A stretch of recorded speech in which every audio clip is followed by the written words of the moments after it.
नमस्कार।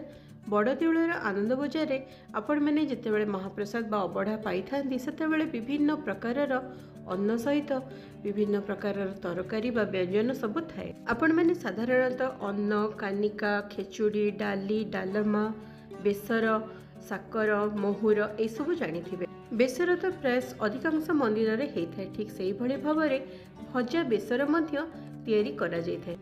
जेमिति बेसर करा जाए ताठो टिके अन्य प्रकार रे ए भजा बेसर को तैयारी करा जाए। मुझे आपण मानक ये भजा बेसर तैयारी करके देखिए। से देखो ये मुझे परिवा को नहीं ये जमी कंचा कदली पोटल कांकड़ सारू देशी आलू बा खंबाड़ू एवं कखारू बा बोईतालू सबु जिनस को पूरा भल भाव धोईदेला ये आकार में काटी नहीं।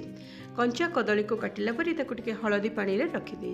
वर्तमान भजा बेसर करने आम नहीं परिवा को प्रथमे भाजी नबा। से मु गोटे जगार घी को गरम करदेला गोटे पर गोटे परिवा को अल्प अल्प करके भाजी दौचे। ये देखो प्रथमे कंचा कदली को दे दीजिए। कंचा कदली हल्का रंग बदलला पर्यंत ताकू भाजी नबा। कदली भाजी हो गला परे ताकू काढ़ी मु देशी आलू बा खंबाड़ू एवं सारू को मध्य हल्का रंग बदलला पर्यंत भाजी नेली। शेष में कांकड़ एवं पोटल को देई मध्य याको भल भाव में भाजी दौचे। चुलीर आंच को अधिक रखिकी याको हल्का रंग बदलला पर्यंत आम भाजी दबा।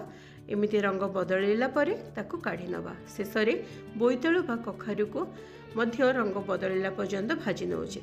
ये देखो बोईतालू हो याको काढ़ी नेबी। तापर भजा बेसर करने आम जो मसला प्रस्तुत करवा से देखो मुझे फाड़े नड़िया को नहीं। ये नड़िया को आम बाटिबा। आपण मैंने निज इच्छा मुताबक कम कि बेसी नड़िया व्यवहार करें। तापर हाथ में मुठे हम ये सोला को बतुरे रखीचे। एबे ये देखो पाखापाखि 1 ରୁ 2 ଚାମଚ फाड़ सोला बा बुट डाली ता सहित किछि सोरिष जीरा पानमधुरी और गोलमरीच को नहीं। सबु जिनस को पूरा भल भाव में बाटी नबा।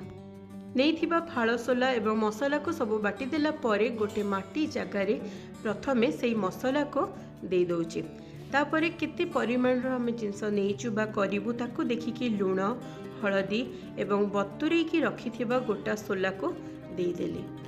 एबे एथिरे अल्प परिमाणर गुड़ को दे दौचे।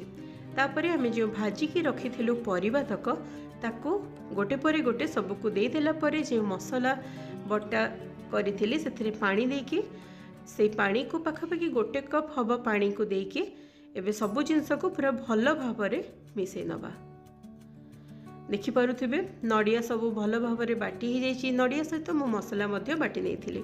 एबे सबु जिनस को भल भाव में मिसई देइछि। तापर एबे हम या चुली रे बसैदबा। चुलीर आंच को अधिक रखिकी एथिरे फुट आसवाक दबा। जितेबाला फुट आसीज से चुलीर आंच को आम अल्प करदबा। ये देखो मु किछि हेंगु पानी करके रखी ताकू मध्य एथिरे दे दौची। अल्प हेंगु को पानी रे मिसई देबे। तापर या ऊपर देदेवे। एभली भाव में चुलीर आंच को अल्प रखिकी पानी तक पूरा सुखिला पर्यंत आम रखीदबा। पानी सुखिबा भितरे आमर परिवा मध्य पूरा भल भाव में सीझी जाइए। ये देखिपे परिवा एवं सोला सीझीगला मु चुली को बंद करदेली। शेष में घीरे किछि जीरा एवं सोरिषर फुटण देला परे आमे जो बेसर बा भजा बेसर को करिथिलु ता ऊपर एटा देदबा। जेहेतु घरे करूचु आमे एमिति दे दउचु। नहले गरम घी देला परे ता ऊपर केवल जीरा एवं सोरिष को पकई दिया जाए। एभली भाव में भजा बेसर मध्य तैयारी करा जाए। बेसर तो आपण मैंने सब बेले करुथिबे। ए भजा बेसर मध्य खाइबा को बेस स्वादिया लगी थाए।